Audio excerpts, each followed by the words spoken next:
You're watching Sipping Off the Cuff on TequilaAficionado.com. I'm Alex Perez. I'm Mike Morales, and we're Yes, you are. yeah, I am.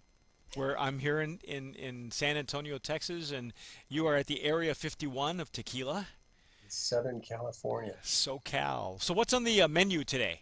We are doing Don Nacho. Don Nacho. I met this Like gentleman, Nacho, Nacho Libre. Nacho Libre. Yeah, actually, I met this gentleman. He is larger than life. In my first trip, Does he wear stretchy pants? I'll tell you what, he wears a cowboy boots, uh, a hat, and drives a beautiful truck and carries fruit in his pocket. Yeah, yeah, he's quite a character. He was very nice Right, with us. right. I hope. Yeah, no, he's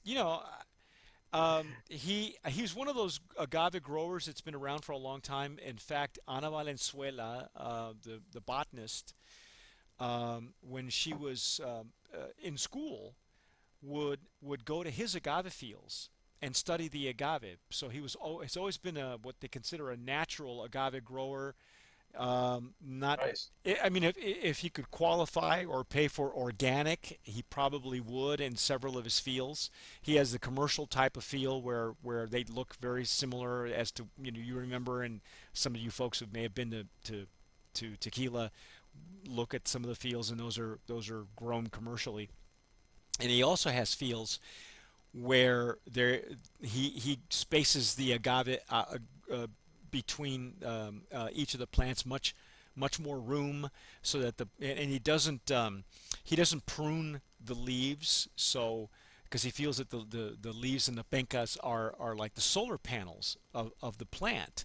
So he's got a nice little distillery. I haven't been there in probably over 6 7 years, but he was one of those growers that made a lot of money in the last agave crisis, and opened his own distillery. And it was fun. He's really quite a character. But I remember, Alex, that I brought home a silver the square bottle that you have, So this one uh, here. bright, and This is Don Nacho. that's the regular Don Nacho, which is what I remember when we had it. Also have this one. Right, and that's the one that comes in the nice fancy box, and it says extra premium, and and I don't know what the difference is. Yeah. So Alex will do a side by side. I will be the guinea pig. You'll be the guinea pig, I volunteer. and then you and I will discuss the differences. I want to do it because I know that when I was a judge at the Monterey Bay Tequila and Cuisine, Don Nacho entered the contest, and they entered both versions of this tequila. These So two. yeah, yeah, and I think the square bottle only comes in a reposado as well. The website doesn't tell us a whole lot as far as flavor notes and what the difference in the processing is. So we have no idea, and they're not telling us either.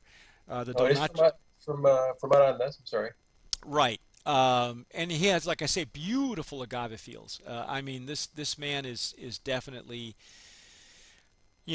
very very clean. I can't say enough about him. I think this is one of those tequilas that really should have gotten a lot more attention, 4 or 5 years ago when he first started. But it's just now coming onto the scene. I believe it could be available in Southern California. It might be available in Texas. I'm not sure. Like I say, the communication between their folks, their people, and us has been very sporadic. But anyway, we're just gonna break it down, man. We're just gonna break it down. So you're gonna try It's the yeah, regular, the unleaded. the regular, and this is 1508, by the way, Distillery Yes. 1508. And As far as I know, he that's his it's only brand. That's his distillery. He doesn't have any other. That's his only his tequila comes out of there. so this is the regular. That's the regular.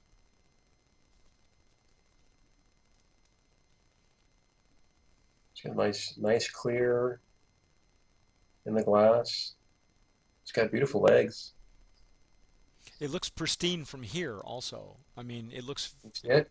yeah, Yeah, it's got a beautiful color, or colorless, I should say. So it's a little shiny. it's shiny, as we like to say. That's our technical word for it. It's shiny. Got some really nice citrus notes, a little mint. I don't know if you remember tasting this one. I do remember. I remember it was rather herbal. Um, Yeah, it's not green. It's almost floral. Mm.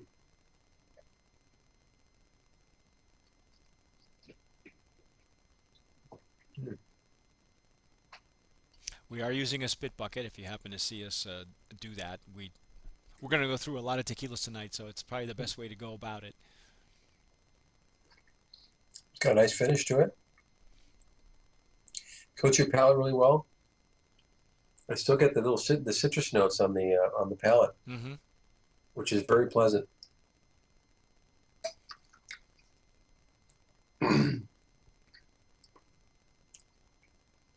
It's a nice little sipper.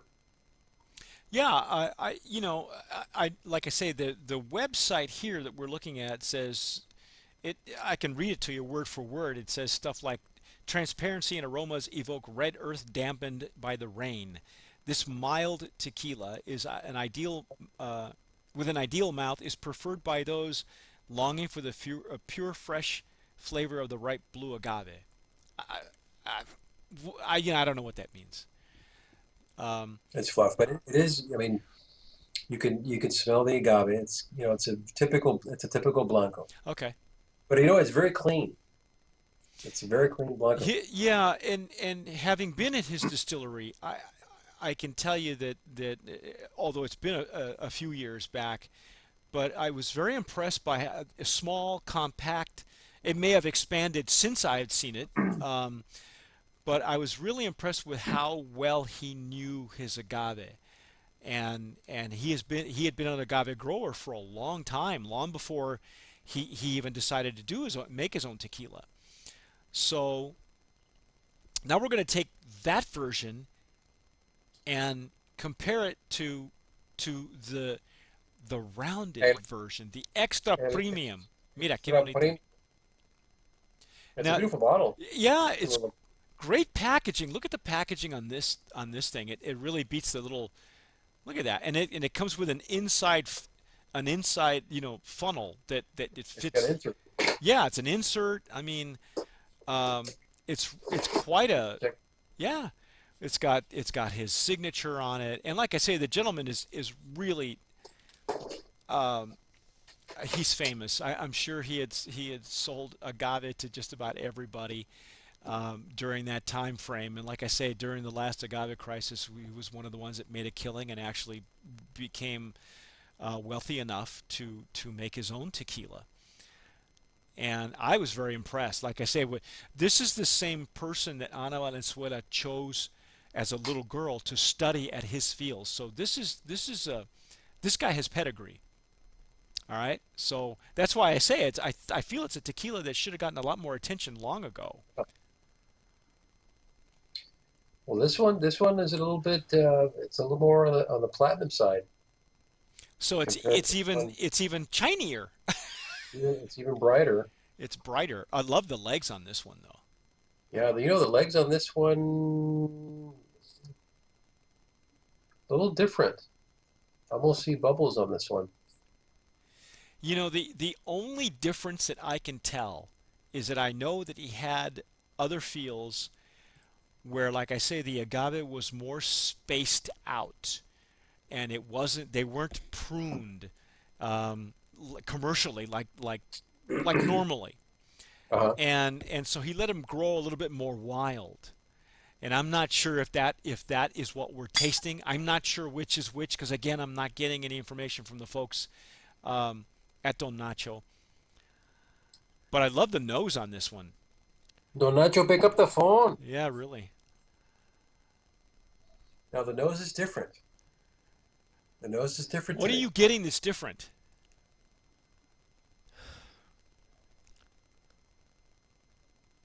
I get. I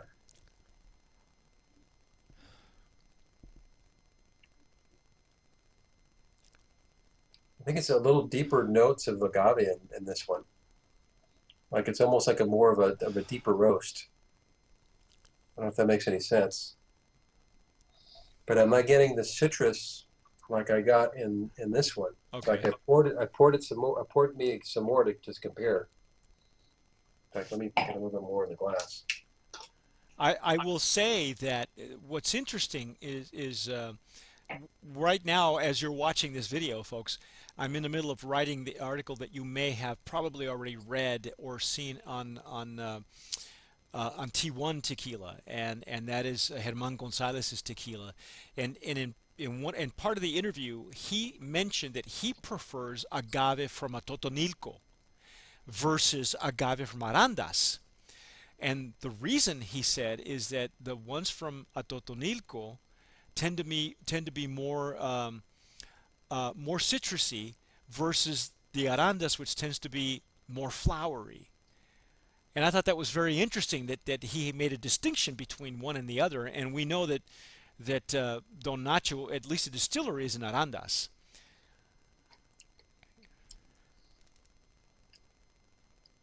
Is it more agave forward than the previous one, or less? I think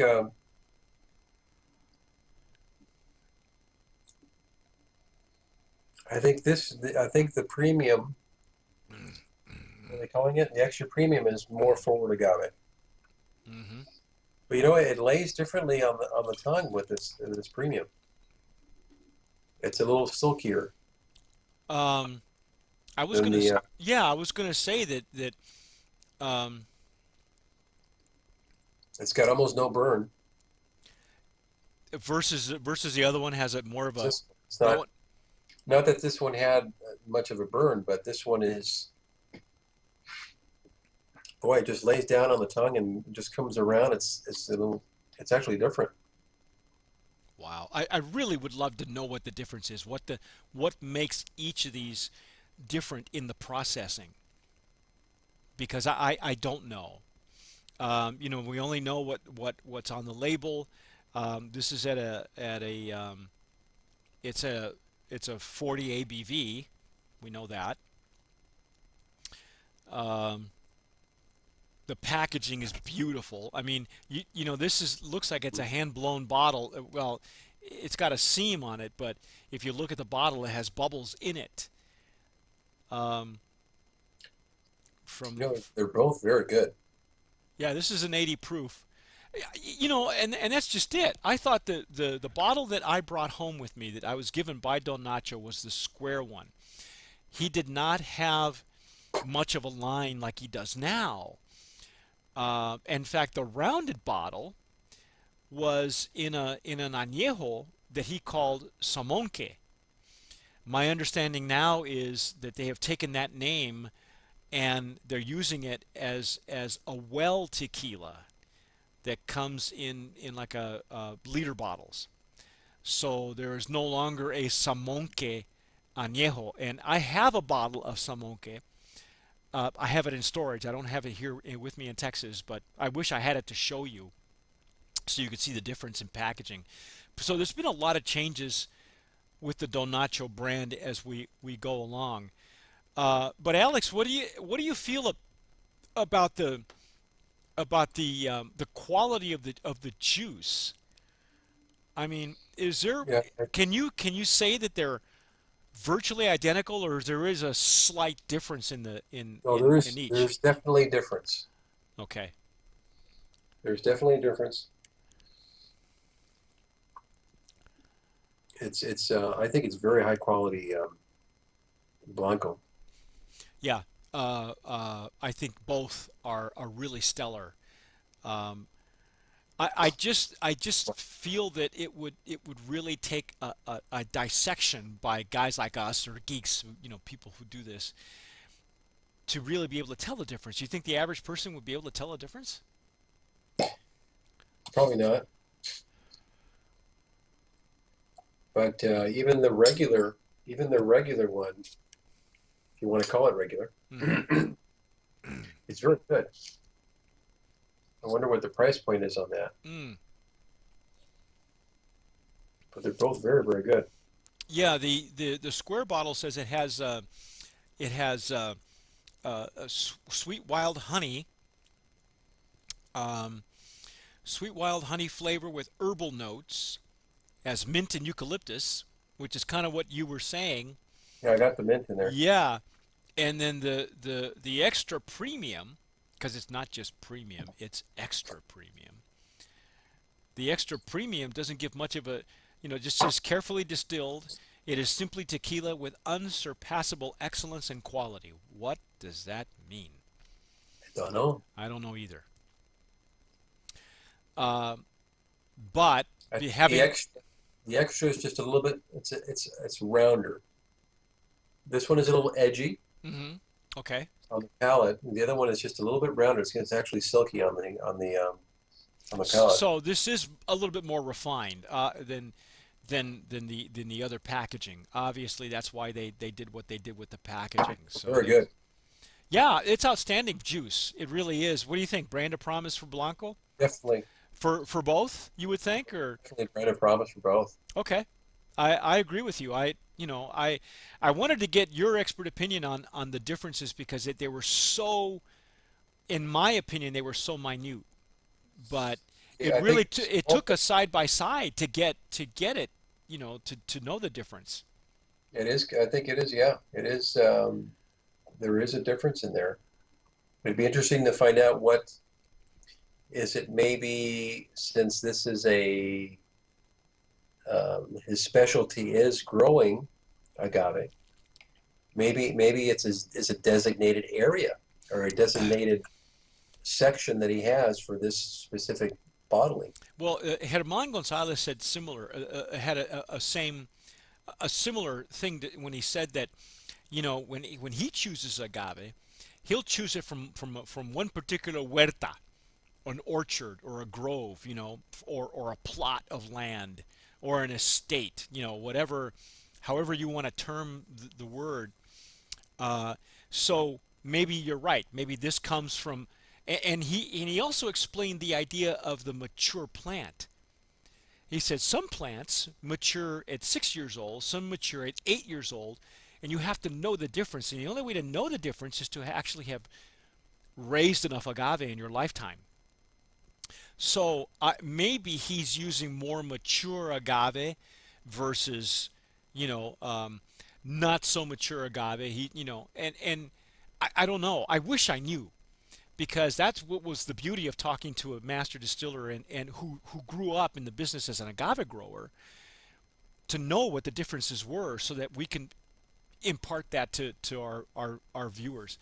Um, but regardless, I think brand of promise for both versions of Don Nacho Blanco, I think is really well worth looking for. Most definitely. Very good. So that's our take. I'm Mike Morales here in Tejas.